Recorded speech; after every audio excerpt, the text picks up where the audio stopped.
آپ کشمیر کمیٹی کے چیئرمین ہونے کی حیثیت سے آپ کی کیا اچیومنٹ ہے، کیا کیا آپ نے؟ کیونکہ منور حسن صاحب نے پچھلے دنوں آپ کا استعفیٰ ڈیمانڈ کیا تھا کہ آپ نے مسئلہ کشمیر کو سبوٹاج کیا ہے. منور حسن صاحب ابھی چھوڑ دیا انہوں نے، اب استعفیٰ نہیں ڈیمانڈ کر رہے ہیں؟ انہیں آپ نے سمجھا دیا کہ آپ کی کیا اچیومنٹ ہے کشمیر کے حوالے سے؟ ویسے کیا اچیومنٹ ہے سر، پتا تو چلے. ماشاءاللہ سمجھ بھی گئے ہیں.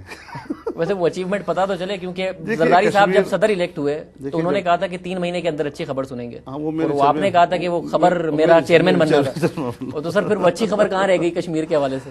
دیکھیے بات یہ ہے کہ یہ ابھی 2010 تک ہم کشمیر کی بات اقوام متحدہ میں نہیں کہہ سکے. کشمیر کمیٹی نے جو اس پر باتیں کی، میٹنگز کی، کشمیریوں کے ساتھ کی، مظفر آباد بھی کی، حریت کانفرنس والوں کے ساتھ کی، وزارت خارجہ کے ساتھ کی، پرائم منسٹر کے لیول پر کی، تب جا کر ہم اس پوزیشن میں آئے کہ پچھلے سال کی جو اقوام متحدہ کی کانفرنس تھی اس میں ہمارے وزیر خارجہ نے کشمیر پر غیر ملزم بات کی پہلی مرتبہ.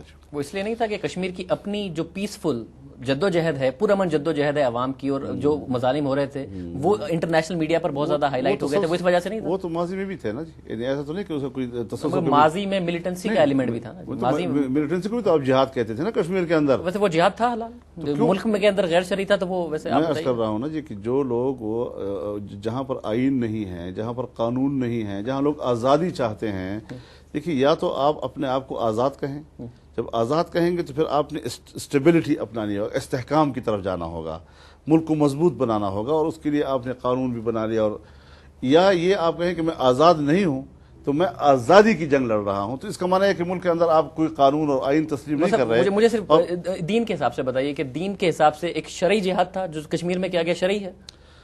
کس نے اس کو کہا ہے کہ وہ جہاد نہیں ہے؟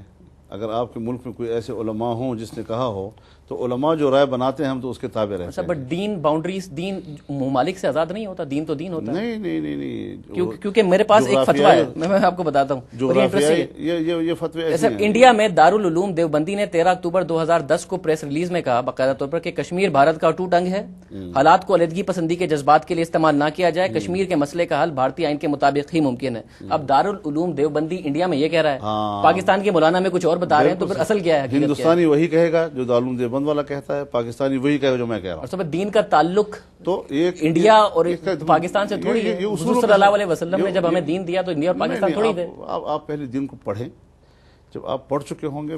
بنیادی تعلیم ہے نا میری دین کی، مجھے تو یہ بتایا گیا کہ دین اس باؤنڈری سے آزاد ہوتا ہے، ممالک سے آزاد ہوتا ہے. میں یہ کر رہا ہوں کہ بڑے کمپلیکیٹڈ قسم کے سوالات جس کا شریعت سے تعلق ہو وہ نہ چھیڑیں، کیونکہ آپ کو کمانڈ نہیں ہے اس کے اوپر. اگر مجھے صرف اس چیز کا جواب دیں، مجھے واقعتاً کمانڈ نہیں ہے، کمانڈ آپ کو ہے. نہ آپ کی سمجھ میں یہ بات آئے گی اور نہ ان لوگوں کی سمجھ میں آئے گی جو سنیں گے. جی ایک سمپل سا سوال ہے کہ دارالعلوم دیوبند وہاں پر یہ کہے، پاکستان کے مولانا یہ کہے، میں کس کی بات مانوں؟ یہ بات شریعت کی نہیں ہے، یہ ٹیریٹری کی ہے.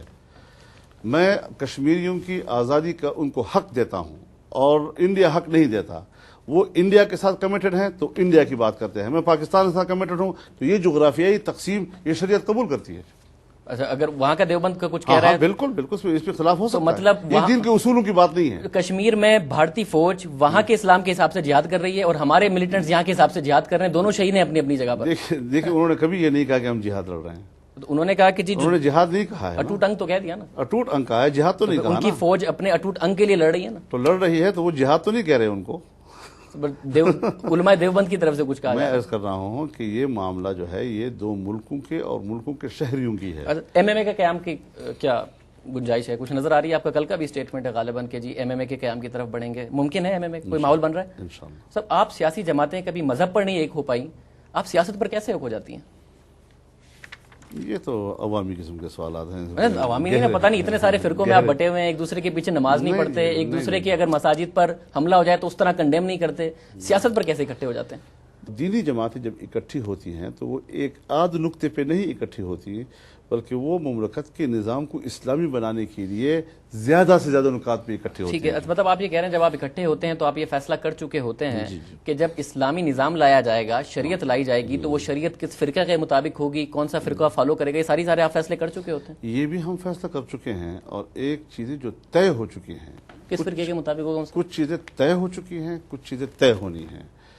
جہاں تک کس فرقے کے مطابق سوال ہے، میں حیران ہوں اس بات پر، اور شاید یہ ہمارے ملک کے نظام کی بہت بڑی کمزوری ہے کہ جو چیزیں اب تک طے ہو چکی ہیں اس کو پبلک کے اور نئی نسل کے سامنے کیوں نہیں لایا جا رہا جی؟ سب بتا دیجئے، یہ بڑا اچھا ہوگا، بہت اچھی کیونکہ ہمیں بات یہ ہے۔ تو لگے کہ مذہبی جماعتوں میں اقتدار کی تڑپ کم اور اسلام کی تڑپ زیادہ ہے۔ اس حوالے سے میں عرض کروں، سن 1973 کا آئین آپ دیکھیں، سن 73 کا آئین کہتا ہے کہ اسلام پاکستان کا مملکتی مذہب ہوگا، یعنی طے ہو گیا نا، لفظ ہوگا کا لفظ جو ہے نا یہ طے شدگی کے لیے استعمال ہوتا ہے، یعنی یہ لفظ میں مستقبل ہے، معنی میں ماضی ہے، طے شدہ چیز کا نام ہوتا ہے۔ لفظ پر مستقبل ہے اور مستقبل میں کون سا اسلام کس طریقے کے مطابق ہوگا، تو یہ تو مستقبل میں طے ہونا ہے نا۔ نہیں، یہ طے ہو چکا نا ہمیشہ کے لیے۔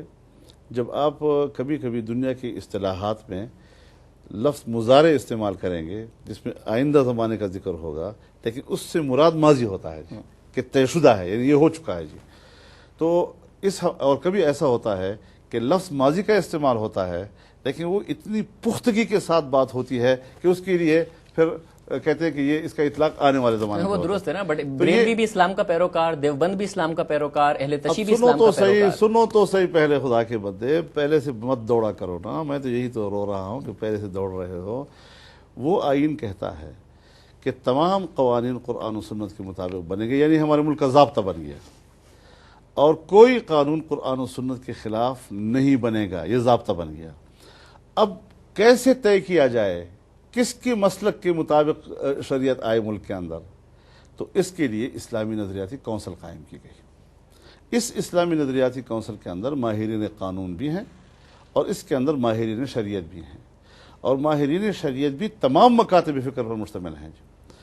تو ہمارا مطالبہ یہ ہے کہ کسی بھی فرقے اور مسلک کے تابع کوئی قانون بنانے کی بجائے اس آئینی ادارے کی سفارشات کے مطابق قانون سازی کرو جس پر سب کا اتفاق ہے۔ تو اس کا سربراہ آپ نے زبردستی اتنی محنت کر کے کیوں لگوایا؟ اگر آپ کو انٹرسٹ نہیں ہے اس بات میں کہ آپ کا فرقہ ڈومینیٹ کرے تو اس کونسل کا سربراہ اتنی محنت کیا آپ نے پر وہ ادارہ ہے، ادارے کو چلانا ہمارا حق بنتا ہے۔ اس ملک میں مذہب خطرے میں ہے یا مذہبی جماعتوں کا مستقبل؟